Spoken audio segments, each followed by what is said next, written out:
You like team? Let's go. All right. I am IT. So I guess I had to use the. Okay, we're on. Yeah, I had to use the YouTube. It was saying I had to use the YouTube Zoom account. I don't know. I had to basically change my email to SMC's. So, all right, 2 minutes. We start. I'm gonna just message the group. Go spam like this. Get people in here. Yes, sir.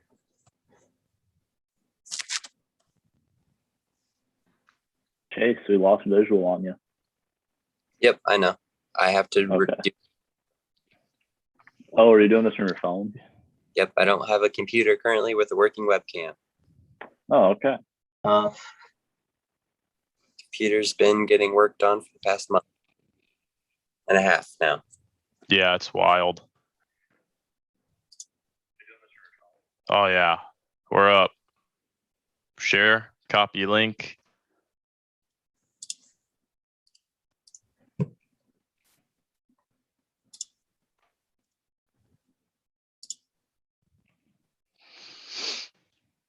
All right, guys. Here we go. When it hits 1, we go. Perfect. Are you taking questions from the chat? Yeah, so I have it on my other screen here, so I will see when people put something in the chat. All right. Just gonna push this over here.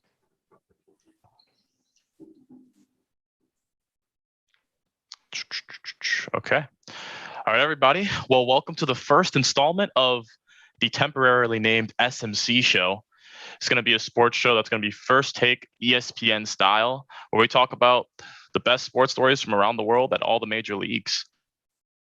For the first intro to the show, I'm going to have all the panelists introduce themselves. Introduce yourself how you best see fit.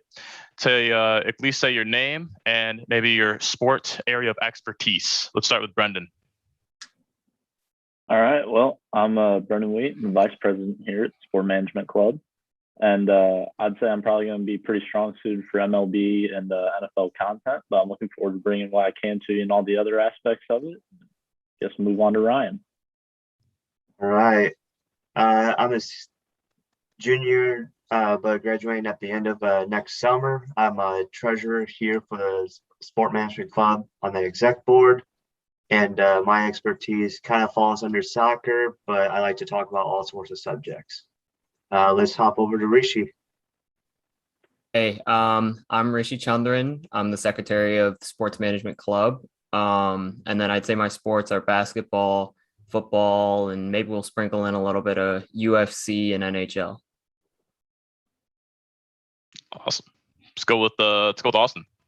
Hi, my name is Austin. Unlike the rest of these guys, I'm not on the board at the SMC. I'm just some guy with a bad opinion. But I would say my sports, I follow like football, baseball, basketball really closely. And then I know a lot about like combat sports as well. So yeah, and then Chase, why don't you bring us home? All right, best for last year. Resident Premier League and NBA. It's mostly what I can focus on. I know enough about the NFL to sound like I know what I can be talking about. But when it comes to other things, I'm not really too versed in it. Awesome. And not the best for last, because I am last and I'm the best. So I'm Kai. I am going to be the main host of the SMC show, or whatever it's going to be named in the future for the foreseeable future. I am a senior, so I'll probably be doing it until I graduate. I'm excited to finally have something. I think we can all agree that SMC has needed some type of content, whether it's been a podcast or a show for a while, and it's finally good to get stuff off and running. We had a lot of stuff planned pre-COVID, but now that things are calming down, hopefully as the show progresses, we will have even better production quality, and this will go for years. So before we get started in the meat of the show, I just want to say the goals of the show is just to engage in the community. So if you're watching, please chat, say your hot takes. We're always monitoring the chat, and we're always willing to talk, even if your opinion is wrong. But let's get into what everybody came for. Let's talk about NFL. Panelists, I have to ask you, who are your early season favorites and some surprises? Even though we're only basically 2 games in, besides your Panthers, who just went 3-0 on Thursday, who are your early season favorites? I know that it's kind of a trendy one, but I think the Buccaneers are looking extremely good so far this year. Tom Brady's playing like a guy who's 25. It's insane. I think he leads the NFL in like PFF passing grade by like 7 points. He's way better than everybody else so far. The defense is incredible. I think that they have a really smart GM. They've done a really good job of building that to last, even without not having Brady. But I think right now there isn't a team who I think has looked better than the Tampa Bay Buccaneers. I don't know. One team that really surprises me that I've been really impressed with is I'll say the Rams. No, the Raiders. The Raiders. They've got 2 really solid dubs. The first week off the Ravens, second week at the Steelers, and then they come back home to play the Miami Dolphins. I really think they're going to pick up some steam here because they also play the Chargers, Bears, Broncos. They got a couple games to really find their groove and work the kinks out for the rest of the season. I think they could maybe stir it up a bit, do something in the playoff. Yeah, And I heard Personally, not all at once. Brendan, let's hear your take. Well, I was going to say I've been high on a team since the beginning of the season. I actually went through with one of my roommates and did an entire we predicted every single game, the NFL season, who was going to win what, who was going to come out on top at the end of the season. And I was pretty high on another team in that same division as the Raiders, but it's the Denver Broncos. I think that Teddy Bridgewater managed a pretty efficient offense in Carolina, and Denver's got one of the best defensive minds in the NFL heading their team. Yeah, I mean, that's a tough division to be in. I mean, Chargers, Raiders, Broncos, Chiefs. Any of them could make the playoffs this year. But Denver's defense is elite. And another team I think I might be the highest on out of anyone I know. Oh boy, I wonder who this is going to be. I was going to say Austin was starting to talk about them. But I'm from Michigan, so watched Stafford growing up all these years, and I couldn't be higher on the Rams. I think they're going to be great. He looks great in that offense for sure. Even though he dotted up my Bears week 1, I started him fantasy that week to make me feel a little bit better. He just looks amazing in that offense.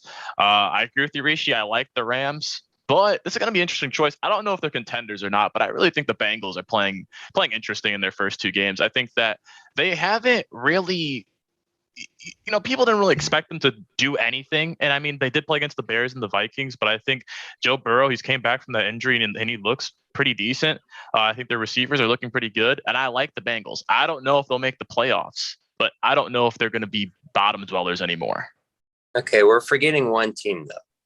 They made the AFC Championship. The Bills are still good. They lost the pit. We said surprises, Chase. Surprises.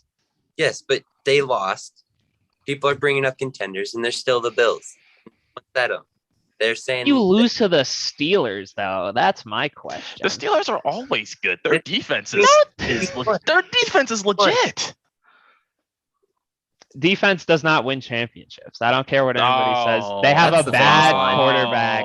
They have a bad quarterback and a bad offensive line. Lead in that game, and then they blew it. I think that's something to take into consideration too. Listen, I've been kind of saying this in my personal circles too. The Josh Allen regression train is at some point. He was so good at so many unstable year-to-year things last year. His play under pressure, his play on third downs, his accuracy, while his completion percentage went up, his actual ball accuracy was still below average. And not to mention, I think he led the NFL in turnover-worthy plays, which are like fumbles and passes that should have been picked, there's a lot of kind of scary stuff there. And I think when you look at the player he was for the past 2 years, that doesn't go away. He was bad, great.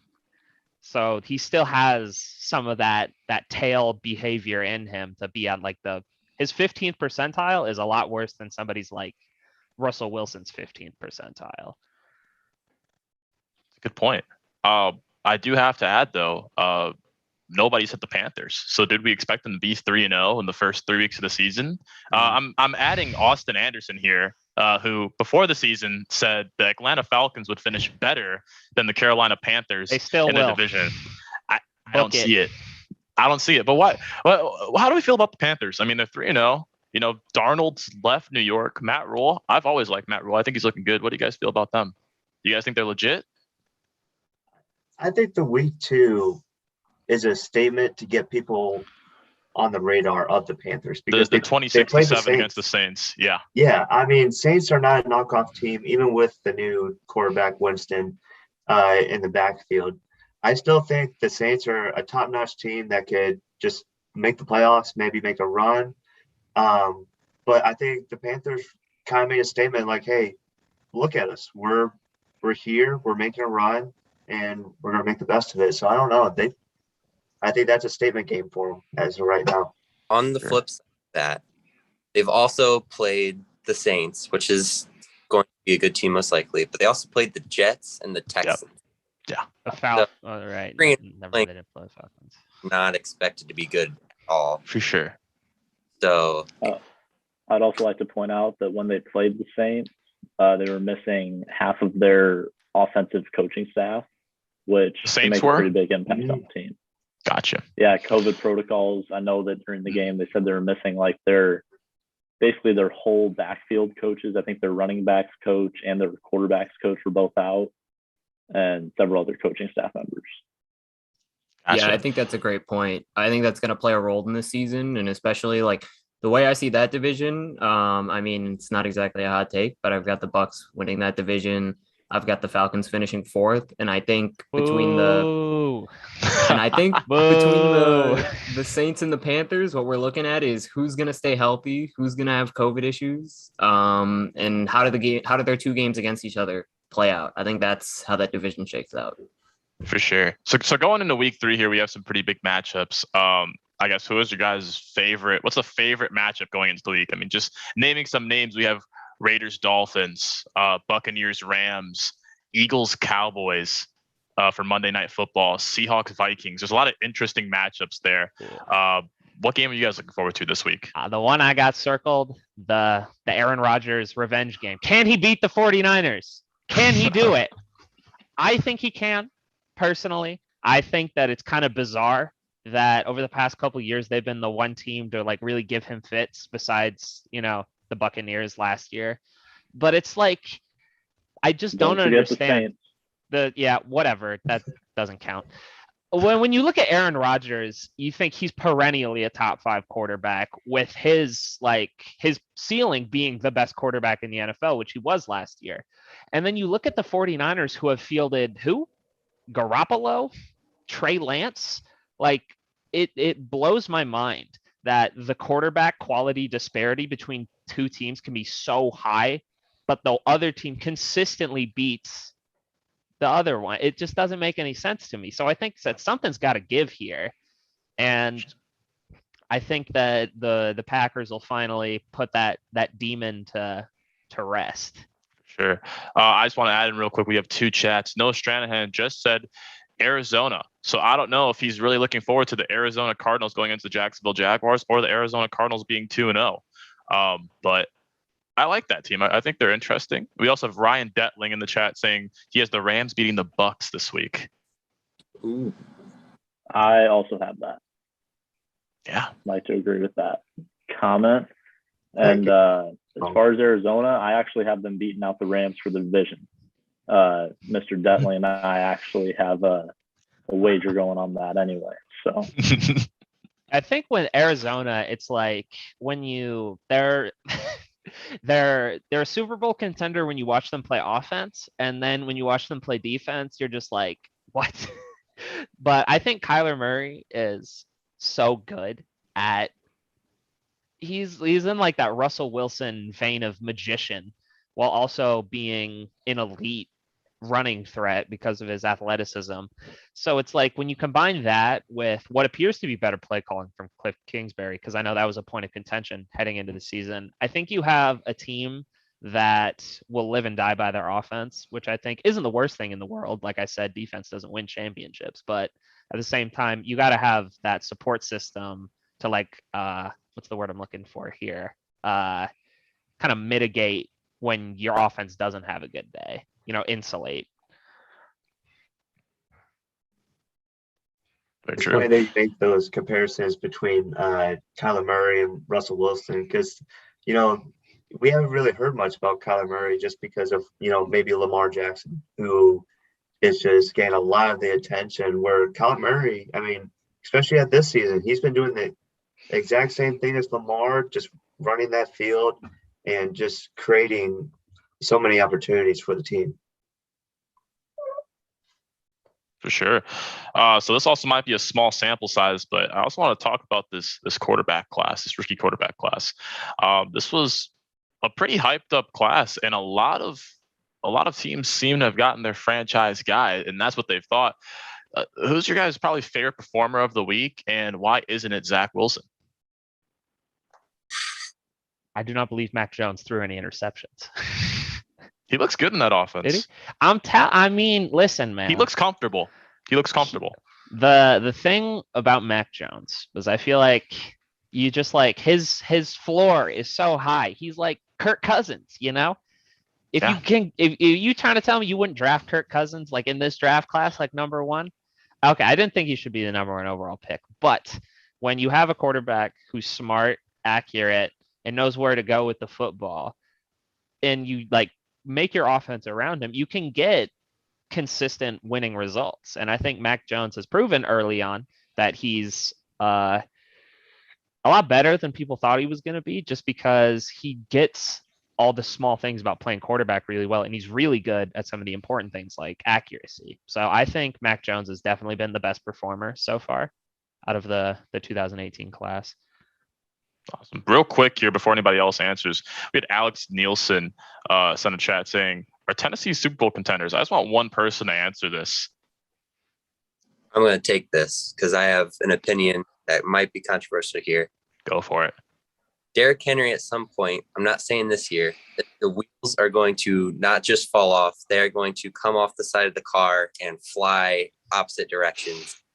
There's no track record for someone with his size, obviously, but he's had a very, very heavy workload and he's only gotten better. But at some point, it always goes backwards with running backs. And if he does somehow, hopefully not, if he gets hurt, is Ryan Tannehill actually going to win you any games? Their defense, not that good to begin with. That's what Ryan Detling actually just says, is the Titans have never heard of a defense. You got that. Tannehill's probably not winning you a game, and you are simply relying on a running game that they don't win because of Derrick Henry. I mean, he's good, but he's a running back. Exactly. I guess I know you hate on running backs quite a bit, Austin, but I think that Derrick Henry is a pretty key piece of the Tennessee Titans. He might be the only key piece at this point. He sets up the deep ball. Yeah, not AJ Brown. Nope. There is no evidence that argues that having a good running game correlates positively to having a good play action game. There's absolutely none. Sure. So it doesn't. You can get me on my soapbox about running backs. I like your point, but we got to keep moving. Let's circle back to the quarterbacks. Austin likes Mac Jones. Reagan McCoy, she's excited to see the Bears start Justin Fields to get his first career start. How do you guys feel about Justin Fields starting week 3 against the Browns? I know we got a couple of Chicago guys in here. So I'm a big Chicago guy. What do you guys think? I'm a little worried, quite frankly. Worried. I don't like Myles Garrett lining up on the other side of the ball. Okay, that makes sense. A terrible O-line.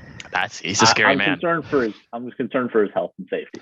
I think that a quarterback like that is someone that is going to be, I think he's going to be incredible, but I think that they need to be cautious with him and not get in a Cleveland Browns sort of cycle where you're going through 22 quarterbacks before you get to your franchise one in 10 years. I'm gonna bounce off that. I'm big Bears fan here too. I like Fields, and he's definitely played better than I thought originally when the Bears drafted him. I thought that he probably at least need to sit a year. And then once I saw him in preseason, I was like, all right, maybe we sit him until half the season. But now I'm excited for him. I am nervous for him to go against Myles Garrett and,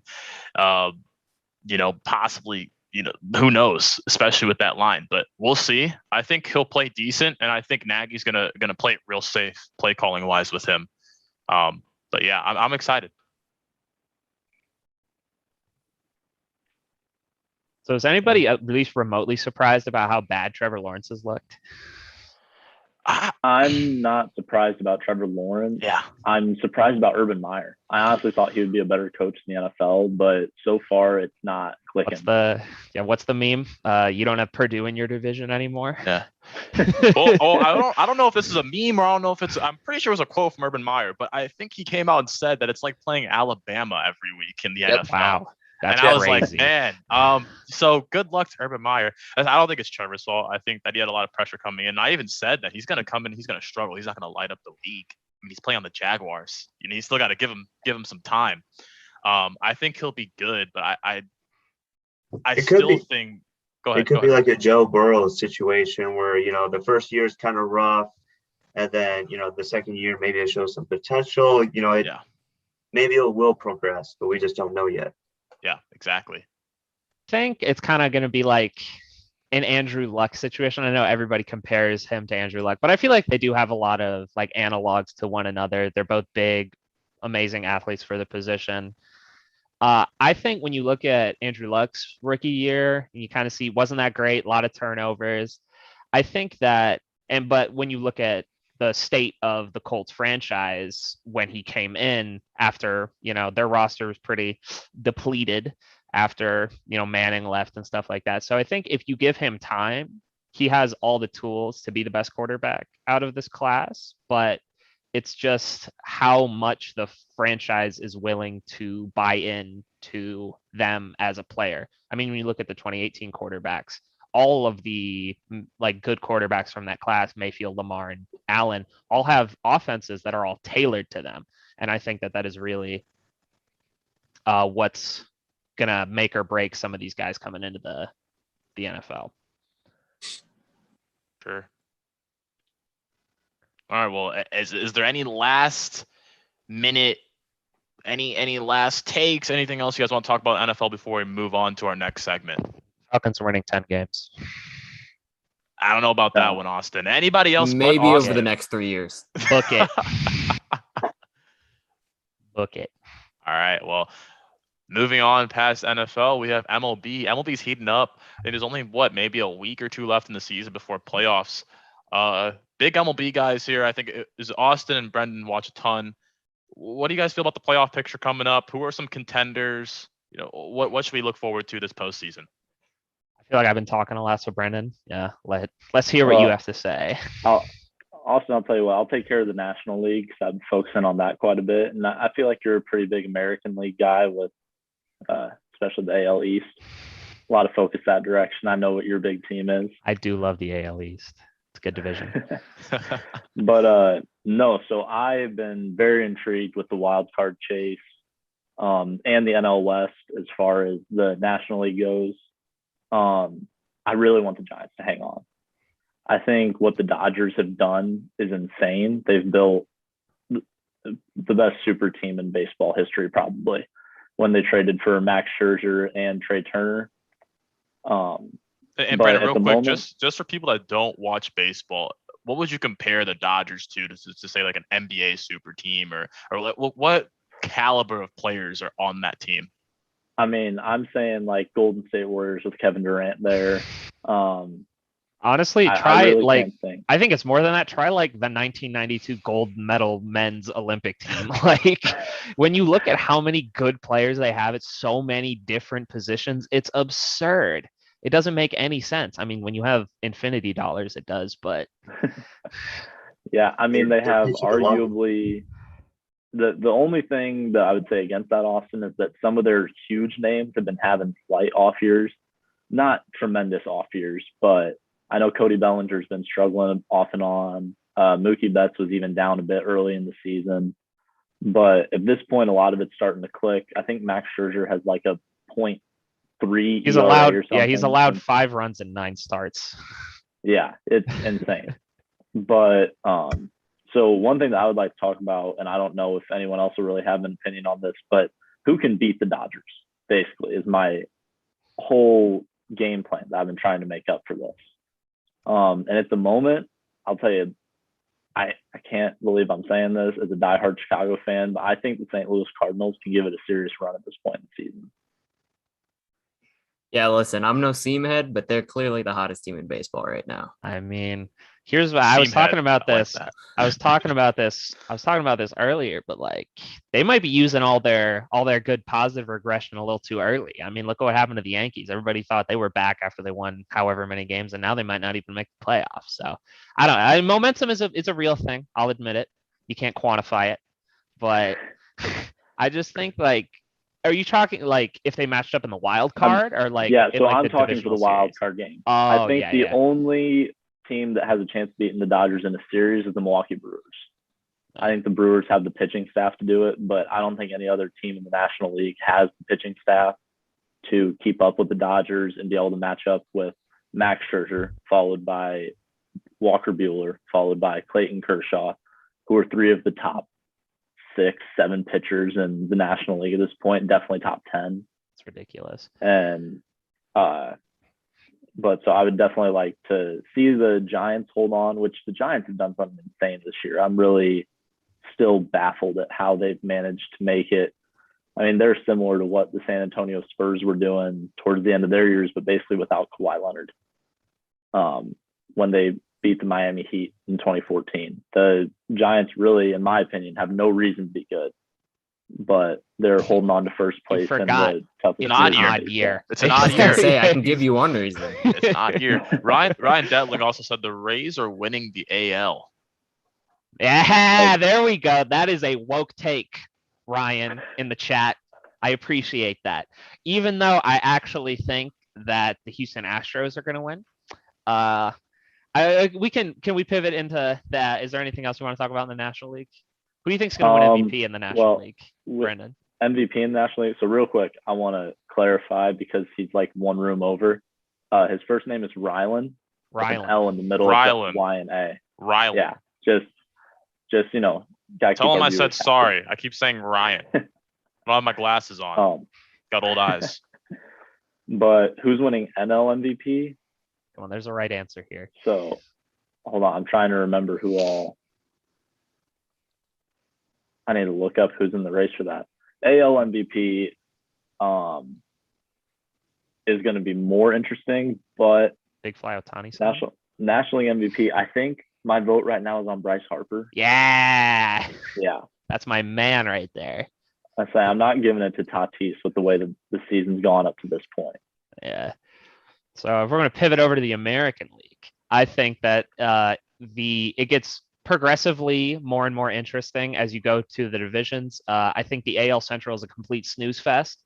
The only good team is the Chicago White Sox, and I think that they are good, but I think that there are a lot of teams who are just more experienced and are honestly just better than they have. They've honestly not been performing very well since the All-Star break, so I'm kind of worried about them. And you go to the AL West, which I think the Astros, who I believe actually have the highest, based on their run differential, they have the highest expected win-loss percentage in the American League by honestly, I think it's 4 or 5 games. So that's why I think they're going to win the AL. And then Oakland is always, they're the wild card warriors. They've been that way forever. And then you just get to the AL East where it's just you have Baltimore, which is a trash can, and then everybody's just duking it out with each other. And of course, my Tampa Bay Rays are sitting atop the division. But I actually think the most interesting team in that division is the Toronto Blue Jays. They have a massive disparity between their actual wins and their expected wins. I was looking it up on MLB.com earlier. Their run differential, I actually think, is the looks like it's the 3rd highest here. Yeah, they have the 3rd highest run differential in the American League, and they aren't even a wild card spot. So I think they have the bats to go toe to toe with anybody, and they're actually got a pretty solid starting rotation. So I think if the Blue Jays can make it into the playoffs, I think that they have a big shot at making some noise, just because it's hard to deny their offense. Who's like the that. Blue Jays ace? Blue Jays Sure. ace, Robbie Ray, free Robbie agent, Ray. all-time Robbie strikeout, Ray. all-time Wow. strikeout leader through 1,000 innings pitched. Fun fact. Wow. Okay. It's kind of insane. Like, the Blue Jays spent, like, I want to say a combined 20 million on Marcus Semien and Robbie Ray, and I think combined their FWAR is like 12. Both of them are like, it's insane. The value they got on those free agent acquisitions is nuts. That's great. Well, Brendan, if you want to wrap us up on MLB before we move to our next section, let's close it out for us. Yeah, I mean, Austin. I mean, you asked me about NL. Who's won the AL MVP? Big Fly Otani-san, come on. What he's doing is unprecedented. Even though I don't think know. he's been slumping recently, but Well, he can't pitch now, can he? I don't actually know. I think they've shut him down for at least a little while. He might be out for the season as far as pitching goes. But I would like to counter that. I think that if Vladimir Guerrero Jr., especially if he pulls off the Triple Crown, I think he deserves it. I mean, those like counting stats ones are neat. It's like a triple double. I mean, Miggy won them, so it's like, best right-handed hitter ever or whatever. But like, when you look at, like, the Triple Crown hasn't been won in like 8 years. What Shohei Ohtani is doing hasn't been done since like Babe Ruth. I think it's just simply unprecedented, the combination of production, first off, which is very important, but also the combination of skills that this guy has. He's like 100th percentile in starting pitcher, like max pitch velocity. He's like 100 percentile in max exit velocity for hitting. It's like, what can't he do? He's stolen like 20 bases. It's The just stolen bags insane. is what impresses me the most, honestly. But we'll see how that turns out. Kai, move forward to wherever you're looking to go next. Yep. So we're moving forward now to our next segment. So we're pretty much going to sub Austin and Brendan out and sub Chase, Ryan, and maybe Rishi and I using our FIFA knowledge talking about soccer. we're going to be talking about some Premier League and European soccer. So Chase and Ryan, if you want to enlighten all of us into what's going on in Europe. So I can start here, Ryan. You can put in anything after, but I feel like we can Prem last. We can look at European soccer as a whole. Champions League match 1 just happened this past week and last week. And the big thing that's really come out of that is a young Norwegian man who looks like he's playing with boys named Erling Haaland. In 17 UCL games in his career, he has scored 21 goals. And for anyone who does not watch soccer, the Champions League is every best team in all of Europe. They play every 2 weeks for their group stage and then play each other in the tournament knockout stages. But outside of that, the only other thing I have to say on Erling Haaland, he's played 152 games in his career with 106 goals and 28 assists. And to add on to that, when he got signed to Borussia Dortmund, which was, I believe, last January, he's played 62 games, but he's played 61 games and he scored 62 goals, which is absurd. That's insane. If I can interject real quick before Ryan goes, for people that don't watch soccer, to kind of just give you a little picture on who this guy is. His nickname is the Terminator. He's 21 years old. He's 6'4" and 194 pounds.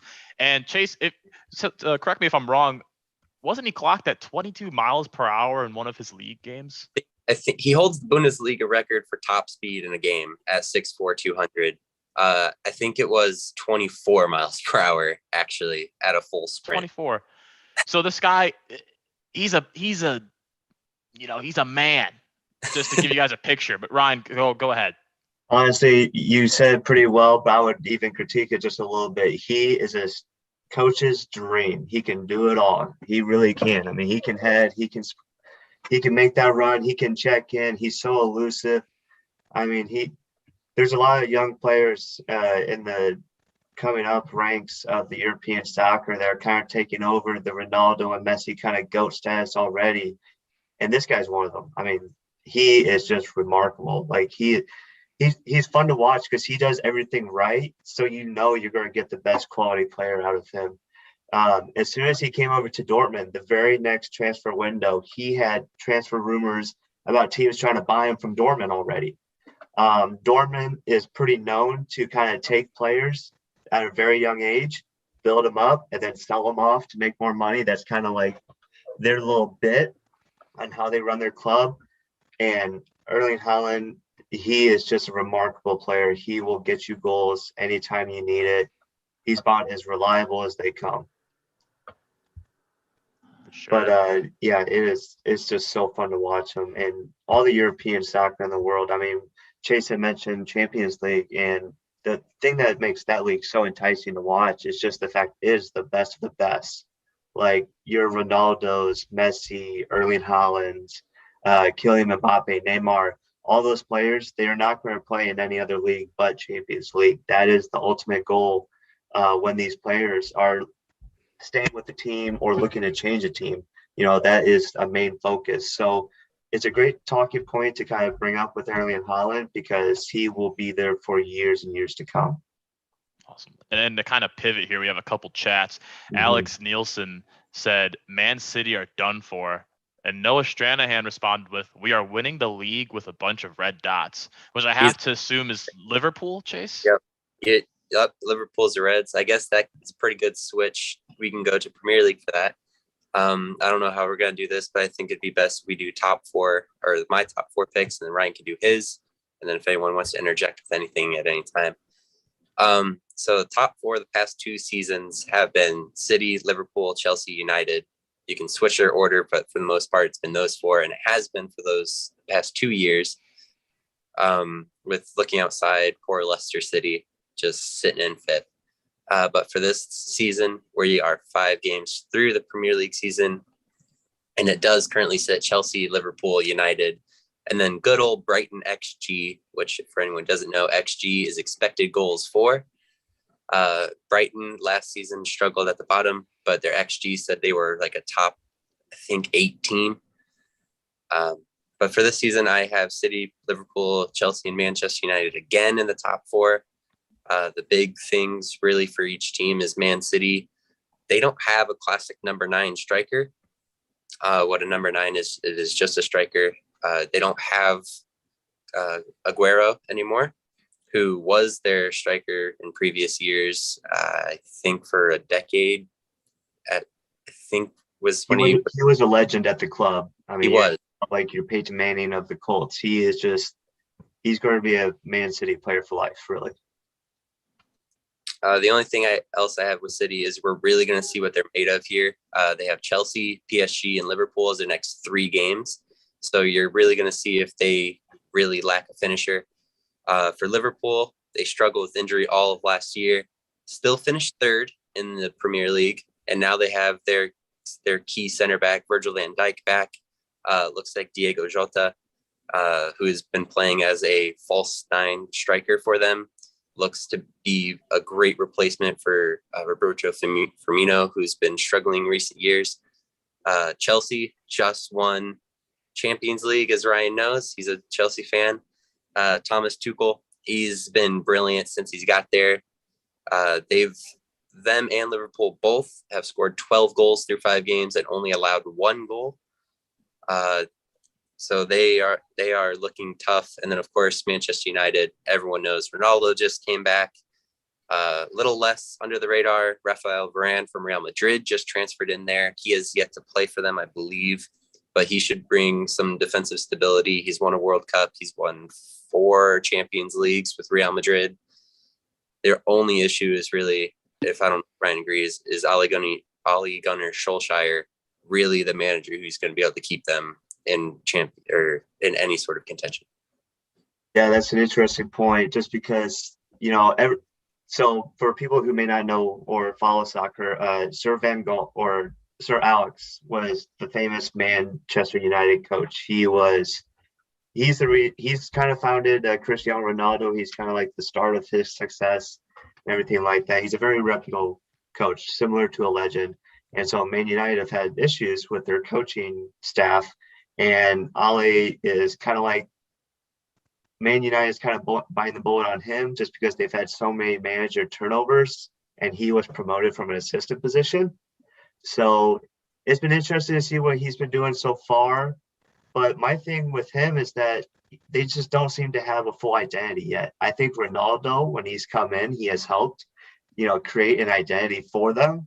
But I think the game against the Young Boys a couple weeks ago for the Champions League, that was their second game, and honestly, they kind of dropped the ball. I mean, they had a great chance to make another statement, put a lot of goals up, and they scored the first goal, and then they ended up losing 2-1. I mean, I think that just shows that, they're close, but they're not quite there yet. So, like my top four for the Premier League, I'm a Chelsea fan, so I'm a little bit torn, but I think Man City still demands the respect of, the Premier Leagues and kind of like the top dog at the moment. I still think we're a little bit under, but we're proving ourselves. So I think that's a good thing. But to get back to Man City, a lot of their forwards are midfielders. And I think Pep has them playing in a very certain way to just make them so elusive and dangerous. So I like Man City will probably be 1, Chelsea 2, or you could switch those. And then Manchester United 3rd, and then Liverpool 4th. The thing about Liverpool is they have the talent, but they don't have the depth. I think once you get past that first 11, they struggle. I like that.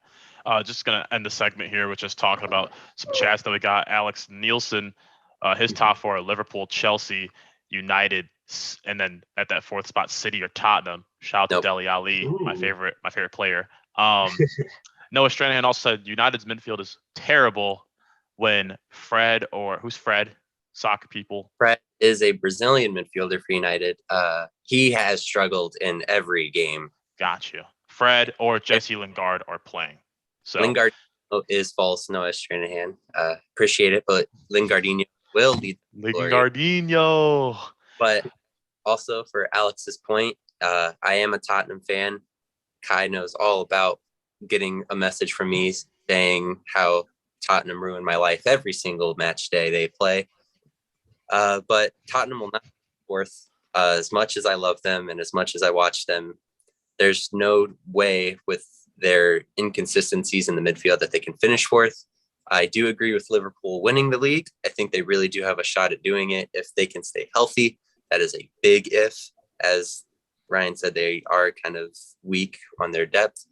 But I think Chelsea second, and either they can be interswitched. I think City, their lack of finishing will put them in 3rd or 4th. And I think United is just too good to not be in that top 4. Awesome. Well, we're going to have to move on to our next segment here. Before we move off soccer, could I just ask a quick question? Go for it. So I don't follow it too closely. I was looking at the standings. I don't think I've ever heard of Brighton. But is their mascot a seagull? Yes. Yeah. They are the Also, I have another question for Chase. That's brutal. Chase. yes. Does Harry Kane still play for Tottenham? All I remember is that he was supposed to make it come home, but then he didn't. And he plays for Tottenham, right? Yep, he does play for Tottenham. Pretty much the whole thing that happened is Tottenham is very known for they are not fun to be in transfer talks with whether they're willing to buy or sell a player. Man City was willing to fork over, I believe it was 125 million. And a player. But Tottenham from the very beginning, who apparently made a deal between Levy and Kane, that he would sell him. They stayed strong, and I believe it was 150 million euros that they would sell him for, and City would just not go up to that price. It eventually fell through, and there's currently talks on if Tottenham fans want to sell him or keep him. But no, he also did not bring it home in the Euros or the World Cup because England are chokers. I will say one thing to kind of bring up with Premier League as well. Man City actually kind of like ran out of money for this upcoming season, budget wise and everything else. Money is a huge influencer in European soccer for whether you kind of win championships or not. I don't think that's something to ignore. So I just want to kind of spit that out there that we could possibly talk that in the later weeks with soccer. So just stay tuned for that. For sure. Yeah, I don't mean to cut you guys off. We just got to keep it moving.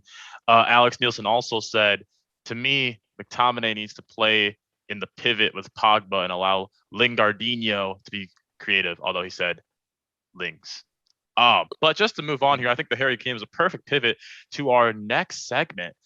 A player that we think is going to leave or might.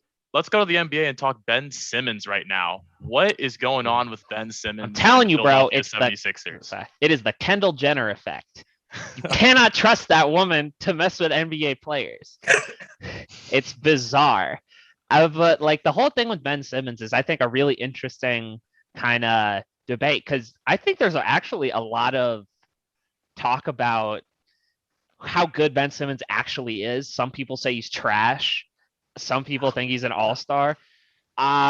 Me personally, I think he's somewhere right below all-star level contributor. I just think it's so, I mean, we get one of these every so many years with like a super high profile. I mean, it's just happening with Aaron Rodgers. I will say this one's different. I mean, Simmons it's come out that he hasn't spoken a word with the 76ers organization in months. He doesn't intend to play another game for them. And he said, basically, they've ruined my trade value and there's nothing he's going to do about it. That's one thing I wanted to talk about. I think the saddest part about all of this is Simmons' trade value is taking a bigger free fall than a Six Flags ride. I mean, not even a year ago, we're talking about Simmons for James Harden. Mm-hmm. And now we're saying, all right, we'll give you Andrew Wiggins, but you guys got to give us Maxey. I mean, it's one of the biggest free falls of trade value I think I've ever seen. For one playoff series, it's so strange. I don't think it's for one. I mean, ever since Simmons just came in the league, there has been, talks of him not working hard enough and just getting by with the natural talent that he has. But the main tank, Austin, you are right, was from that one playoff series. But can you blame anybody else in the league? I mean, he looked like he lost confidence, and it's hard to get that back at a professional level. Yeah, it's just when you get a player that's as talented at like a baseline, and I think Ben Simmons is a player with a really, really high floor just because of all the things that he's good at. But I think everybody just always expected, I think Ben Simmons is such a brilliant like portrait of career trajectory and how that really affects players. I mean, when he came in, we thought this dude was going to be the next LeBron. And then when he didn't really get better year after year, it kind of, it's very odd because you expect these players to always get better. And Ben Simmons just hasn't. If anything, you could argue he's gotten less effective. So it's just like, it's such an interesting thing, just to look at, because when you see the kind of player that he could be, you get very frustrated and everybody expects him to be a star, but that's really not what he is. He's like a second option. I always thought of him as kind of like a souped up Draymond Green, and that guy isn't going to be your number one dude just because he doesn't have the shot making ability. But when you look at him through the lens of being a superstar, you have to disagree because he has a clearly exploitable weakness. But when you look at how he can contribute to a winning team, I don't think there are a lot of players who have his skill set and how that scales up super well. So it's just really strange to me that everybody keeps expecting him to be a star, but they're not appreciating the player that he already is. Just a couple things on that. I love the comparison with Draymond Green. I think that's a great for him with that. He's a little bit different on the fact that he's I would say much better on ball defense, especially against smaller guards. Draymond's a lot better against bigger guys. That's why the small ball works in Golden State. But the thing with Simmons' trade value, the Harden thing first probably irritated him that he was in any trade talks. So then once the whole Atlanta series happens, that doesn't help it either. And now his trade value is way down, but Simmons is arguably the first or second best defender in the NBA. If you want to use the metrics of Rudy Gobert, who the Clippers completely shut out by just saying, you stand in that corner and we're going to pass it around you because that's your defensive player of the year. Good for you. But I think it should have been Simmons, and he's probably the best defender in the NBA. And if you can't give anything on offense, but you can build around that still. So I don't know why his trade value is as low as it is. His scoring is obviously the reason in a scoring league, but his defense is just that good that's why he's in all NBA discussion still, even if he can't shoot a mid-range jumper. I don't even know if it's his scoring because he doesn't he scores I don't know if his career average is 18, 17 points a game. That's still his good. career splits are 15.9, 8.1 rebounds and 7.7 assists. So about 16, 8, and 8 for his career. Which is when you pair in that defense that doesn't really get the mentions, it's when in the NBA where it's a shooting league, right? We really harp on those players who can't. That's why people will oscillate between thinking Giannis is trash and amazing just because he can't shoot that well. It's such in my opinion, a misrepresentation of the value that Ben Simmons really brings. He's not going to be the guy that you need to be your lead scorer. And I think we've kind of been indoctrinated into thinking that those are the kind of guys that are always going to be your best player. But Ben Simmons can be the best player on a team without scoring 20 points a game, which I think is something that people take for granted. Let me give you one reason why I think Ben Simmons can't be the best player on any given team. And this kind of goes back to that Draymond Green comparison. Here's why I don't like that comparison. So I think the biggest part of Draymond's game is he's a leader. I mean, on court, he's telling everyone what to do. He's facilitating. He's coordinating all that on the court and off the court. If you look at Simmons, I mean, he ghosted his team for the past few months, hasn't talked to them. I mean, Draymond would never do that. And so that's why, even though I'm an analytics guy, I don't know. Not everything is shooting splits. I think that sort of leadership and the gelling with the team, it really affects the on-court dynamics. And so I'm worried about Simmons if he doesn't find a good fit with a certain team.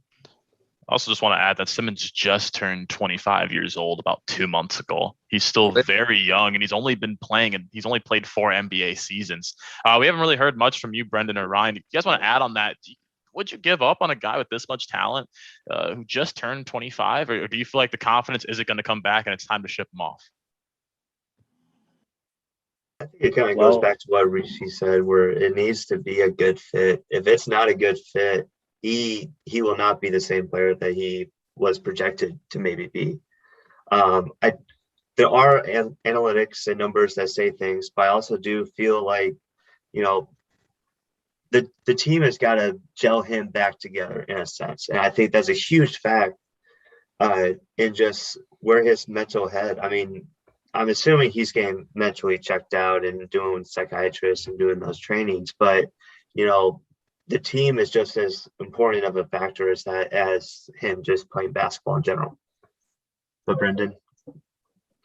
I mean, I would say something similar. I am not a huge NBA guy, so I don't have a ton of opinions on it. But I watched that series of the Atlanta Hawks. I'm a big Trae Young fan, personally. I think he's got some swagger with him that I like. But Ben Simmons he almost seemed insecure at this point. And he's not confident out on the court. And when you're looking for a leader in general, like we were saying, you have to be confident. You have to have that swagger that Trae Young has. That's why he can be whatever he is, 6'1", and carry a team to the Eastern Conference playoff or championship. But overall, I think that I know this kind of originally started with him saying that his trade value had been ruined. And I think rightfully so. I think that the Sixers, I don't even want to say that they ruined his trade value because they were asking for so much from him. And I think the league as a whole has just taken away from his value, and no one wants to give up that much for him. Sure. I just want to add on that real quick. And when I said they ruined his trade value, I was referencing sort of when Doc kind of came out at that press conference and, called him out, basically. Maybe it wasn't as a direct call out, but everybody knew what he was talking about. When Joel said, we didn't win the game when we didn't dunk the ball right there. I think those, when your team and your organization gives up on you like that, I think that speaks volumes. I don't know who's right or wrong in the situation, but I feel like the 76ers turned their back on Simmons, and now they're kind of expecting him to come back and act like everything's okay. I might be on Simmons' side here. Yeah, you ruined my trade value. Now deal with it. Figure it out, because I'm not playing another game for you. Well, real quick here, before we end this segment, let's just go around and talk about anybody that wants to answer. What is the best fit for Simmons if he needs to leave Philly? everyone's best fit that they say is Portland. And going off what me and Austin said and Rishi went against, I was saying more Draymond in an on-court sense, not as off-court. I completely agree with everything he said about being the leader and everything that Draymond is. But being almost that pick and roll with a forward and guard that they can do. If Simmons wants to actually do that role, that's kind of his thing. When he doesn't have the ball, he's not interested. He doesn't look interested. So Portland is the one that always gets thrown out there. I don't know if it's the best fit. I would like to see him just running his own team with just shooters all around him and just seeing what happens with that. But the big thing is he has 4 years left on his deal. It's not a trade that you're doing for a rental. He has 4 years left on his deal, which is a max rookie deal. You could even argue that your team would probably have to build around him if you really believe that he's that all NBA talent.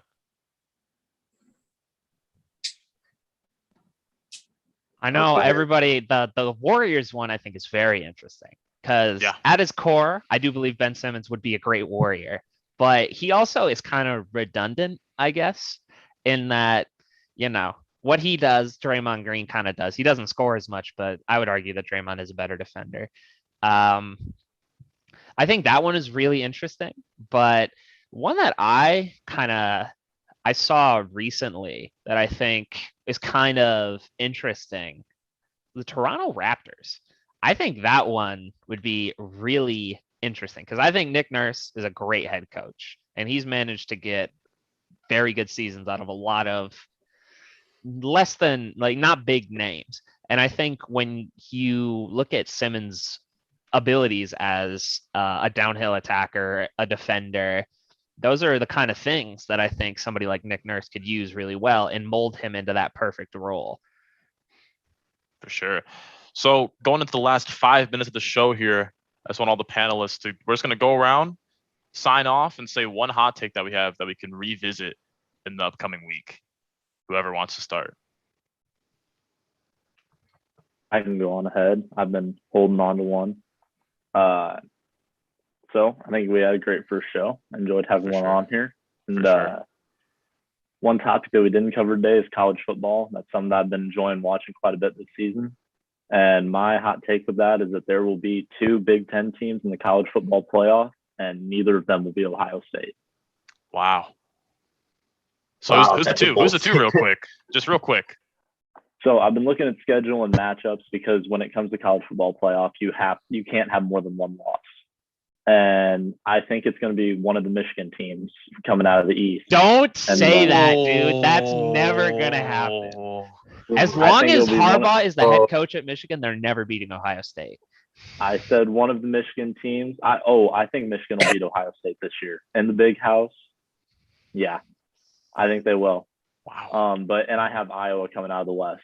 Okay. I think both teams in the Big Ten championship game will make the college football playoff. That's awesome. All right. What about you, Rishi? Yeah, I'm going to be honest. I had more of a long-term hot take, but you know what? We don't have to any hot take will do. It's the first episode. We're still working on it. All right, then I'll keep it short and sweet. Trae Young MVP. I like it. But I don't know if I like it. But that's exactly how I felt about it. The more I think about it, the less I like it. Ryan, go ahead.